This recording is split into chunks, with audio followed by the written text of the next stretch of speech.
Hi hello ಎಲ್ರಿಗೂ ನಮಸ್ಕಾರ. Welcome back to Likhita's kitchen diary. ಅವರೆಕಾಯಿ ಸೀಸನ್ ಮುಗೀತಾ ಬಂತು. ನೀವಿನ್ನೂ ಈ ಟೊಮೆಟೊ ಬಾತ್ ಟ್ರೈ ಮಾಡಿಲ್ವಾ? ನೀವು ಬೇಕಾದ್ರೆ ಇದ್ಕಿದ ಬೇಳೆಯಲ್ಲೂ ಮಾಡ್ಬೋದು, ನಾರ್ಮಲ್ ಕಾಳಲ್ಲೂ ಮಾಡ್ಬೋದು. ನೀವಿನ್ನೂ ಟ್ರೈ ಮಾಡಿಲ್ಲ ಅಂದರೆ ನಾನು ಈ ವಿಡಿಯೋ ನೋಡಿಬಿಟ್ಟು ಹಿಂದೆನೇ ಹೋಗಿ ಒಂದ್ಸತಿ ಟ್ರೈ ಮಾಡಿ ನೋಡಿ, ತುಂಬ ಇಷ್ಟಪಡ್ತೀರ.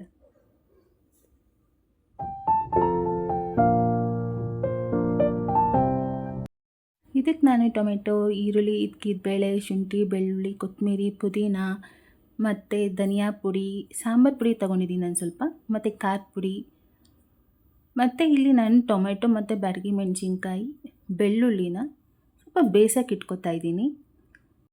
ಬೇಯಿಸಾದ್ಮೇಲೆ ಅದನ್ನು ಪೇಸ್ಟ್ ಮಾಡಿ ಇಟ್ಕೊಳ್ಳಿ. ಅದಕ್ಕೆ ಶುಂಠಿ ಬೆಳ್ಳುಳ್ಳಿನ ಹಾಕ್ಕೊಂಡು ಪೇಸ್ಟ್ ಮಾಡ್ಕೊಳ್ಳಿ. ಮತ್ತು ಕುಕ್ಕರ್ಗೆ ಎಣ್ಣೆ, ಸ್ವಲ್ಪ ಪಲಾವ್ ಸಾಮಾನು ಏನೇನು ಬೇಕು, ಚಕ್ಕೆ, ಲವಂಗ, ಸ್ಟಾರ್ ಅನಾನಸು ಮತ್ತು ಏಲಕ್ಕಿ ಎಲ್ಲ ತೊಗೊಂಡಿದ್ದೀನಿ. ಈಗ ಕಸ್ತೂರಿ ಮೇಥಿ ಹಾಕ್ಕೊತಾ ಇದ್ದೀನಿ. ಮತ್ತು ಕುಕ್ಕರ್ಗೆ ಈರುಳ್ಳಿ ಮತ್ತು ಹಸಿಮೆಣ್ಸಿನ್ಕಾಯಿ ಚೆನ್ನಾಗಿ ಫ್ರೈ ಮಾಡ್ಕೊಳ್ಳಿ. ಈಗ ಸ್ವಲ್ಪ ಪುದೀನ ಫ್ಲೇವರ್ ಚೆನ್ನಾಗಿ ಬರಲಿ ಅಂತ ಎಣ್ಣೆಗೆ ಹಾಕ್ಕೊಂಡು ರೋಸ್ಟ್ ಮಾಡ್ಕೊಳ್ತಾ ಇದ್ದೀನಿ. ಸೊ ಅದು ಸ್ವಲ್ಪ ಎಲ್ಲ ರೋಸ್ಟ್ ಆದಮೇಲೆ ಟೊಮೆಟೊ ಹಾಕ್ಕೊಳ್ಳಿ. ಟೊಮೆಟೊ ಸ್ವಲ್ಪ ಅಷ್ಟು ಫ್ರೈ ಆಗೋ ಅವಶ್ಯಕತೆ ಇಲ್ಲ. ಈಗ ಅದಕ್ಕೇ ಕಾಳು ಹಾಕ್ಕೊಳ್ತಿದ್ದೀನಿ.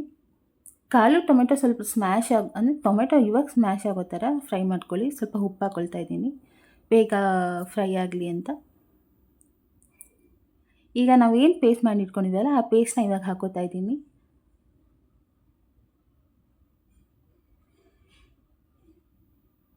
ಪೇಸ್ಟ್ ಹಾಕ್ಕೊಂಡು ಚೆನ್ನಾಗಿ ಫ್ರೈ ಮಾಡ್ಕೊಳ್ಳಿ. ಈಗ ಧನಿಯಾ ಪುಡಿ 1.5 ಸ್ಪೂನು ಮತ್ತು ಸಾಂಬಾರು ಪುಡಿ 1 ಸ್ಪೂನು, ಸ್ವಲ್ಪ ಖಾರ ಪುಡಿ ಸ್ವಲ್ಪ ಹಾಕ್ಕೊಂಡಿದ್ದೀನಿ, ಯಾಕಂದರೆ ಮನೇಲಿ ಮಾಡಿರೋದು ಅದಕ್ಕೆ ಖಾರ ಇರುತ್ತೆ ಅಂತ. ಮತ್ತು ಸ್ವಲ್ಪ ಗರಂ ಮಸಾಲ 1/2 ಸ್ಪೂನ್ ಮತ್ತು ಮೊಸರು ಇಷ್ಟು ಹಾಕ್ಕೊಂಡು ಸ್ವಲ್ಪ ಚೆನ್ನಾಗಿ ಎಣ್ಣೆ ಬಿಡೋ ತನಕ ಫ್ರೈ ಮಾಡ್ಕೊಳ್ಳಿ. ಈಗ ಎಲ್ಲ ಫ್ರೈ ಆದಮೇಲೆ ಅಕ್ಕಿ ಹಾಕ್ಕೊಳ್ತಾ ಇದ್ದೀನಿ. ಅಕ್ಕಿ 2 ಲೋಟ ಅಕ್ಕಿಗೆ 3 ಲೋಟ ನೀರು ಹಾಕ್ಕೋಬೇಕು. ಈಗ ಅಕ್ಕಿ ಮಸಾಲೆ ಜೊತೆ ಸ್ವಲ್ಪ ಫ್ರೈ ಆಗಬೇಕು. ಅದು ಸ್ವಲ್ಪ ನೀರು ಅಕ್ಕಿ ಸ್ವಲ್ಪ ಡ್ರೈಯಿಶ್ ಆಗಬೇಕು, ಯಾಕಂದರೆ ಸ್ವಲ್ಪ ಬೆಂದಮೇಲೆ ಉದುದ್ರಾಗಿ ಬರುತ್ತೆ ಅಂತ. ಈಗ ನೀರು ಹಾಕ್ಕೊಳ್ತಾ ಇದ್ದೀನಿ. ನಾನು ಅಕ್ಕಿ ಏನು ಹಾಕ್ಕೊಂಡು ಅದೇ ತಪ್ಪಲೆಯಿಂದನೇ ಹಾಕ್ಕೊತಾ ಇದ್ದೀನಿ. ನಾನು ಅಳತೆ ಮಾಡಿ ತೊಗೊಂಡಿದ್ದೀನಿ. ಸೊ ಇಲ್ಲಿ ನಾವೇನು ಮಸಾಲೆ ರುಬ್ಬಿದ್ವೋ ಅದನ್ನು ಸ್ವಲ್ಪ ನೀರು ಹಾಕ್ಕೊಳ್ಳಿ, ಪರವಾಗಿಲ್ಲ, ಏನಾಗಲ್ಲ. ಸೊ ಈಗ ಮೇಲ್ಗಡೆ ತುಪ್ಪ, ಕೊತ್ತಂಬರಿ ಮತ್ತು ಸ್ವಲ್ಪ ಪುದೀನ ಹಾಕ್ಕೊಳ್ಳಿ. ಈಗ ಲಿಡ್ ಕ್ಲೋಸ್ ಮಾಡ್ಕೊತಾ ಇದ್ದೀನಿ. 2 ವಿಷಲ್ ಅಂತೂ ಕೂಗ್ಲಿಕ್ಬೇಕು.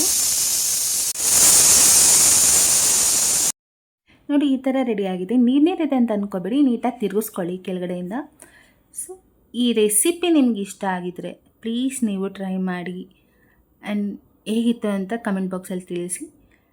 ಆ್ಯಂಡ್ ಪ್ಲೀಸ್ ಲೈಕ್ ಮಾಡಿ, ಶೇರ್ ಮಾಡಿ, ಕಮೆಂಟ್ ಮಾಡಿ, ಆ್ಯಂಡ್ ಪ್ಲೀಸ್ ಸಬ್ಸ್ಕ್ರೈಬ್ ಮಾಡೋದು ಮರಿಬೇಡಿ. Thank you so much.